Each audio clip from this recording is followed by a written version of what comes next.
Good morning everyone, this is a special edition of SHAUNVLOG. It is Friday the 24th of June 2016. The United Kingdom had a vote on whether or not it was going to stay as part of the European Union, and this was such an enormous, monumental day for democracy, and with really widespread implications for the state of the European Union and where it will go from now on. At 5 or 6 in the morning, the results have been declared, and it looks like the British electorate have voted to leave. This is quite a massive shock to the system for the whole world of politics, to be honest with you. The European Union, I think, is going to have huge problems going forward. I think you're going to have other countries now demanding a referendum as well on whether they want to be part of the European project. Very interesting times ahead, unknown times ahead, because there is going to be years and years of wrangling with the European Union over undoing all the laws that the European Union imposes on the United Kingdom. Immediately, the stock market reaction has been quite interesting because the pound has plummeted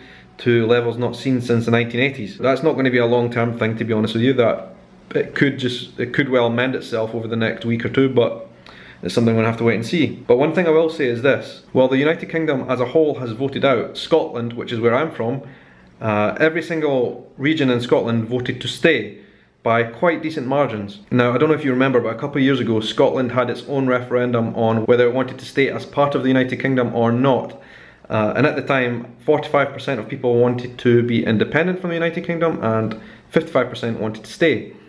But I think in light of the fact that Scotland in practice is now going to be removed from the European Union without the consent of the Scottish electorate, I think the issue of Scottish independence is definitely going to be looked at again. Just in terms of democracy, there's something really wrong about that. This was a British vote, but at the same time, Scotland has to be regarded as a country in its own sense. I think what's going to happen immediately is the Scottish National Party are going to push for a second independence referendum vote. I imagined that the vote was going to be really close, probably even closer than what it was the Scottish referendum. I'm just going to show you the map which the BBC has published at the moment, which shows the different regions in the United Kingdom and how they've voted. So if you have a look at this map here, the blue is the regions that decided to leave the European Union, and the yellow is the regions that decided to stay. And if you look at Scotland, it's entirely yellow. But another thing we have to remember, this referendum does not mean that tomorrow the borders with Europe are closed.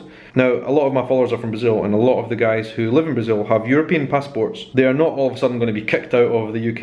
It's not going to work like that. These things between the European Union and Great Britain are going to take years to work themselves out. I'm really intrigued to see whether David Cameron will end up staying as Prime Minister or not. We are in uncharted territory. What we have now is what everybody has referred to as Brexit, the British exit of the European Union. What happens now? I don't know. I don't think anyone knows. I think it's going to be an interesting few days. But yeah, you won't see many vlogs on this channel about politics, but I think today it was too big an event to miss. What next?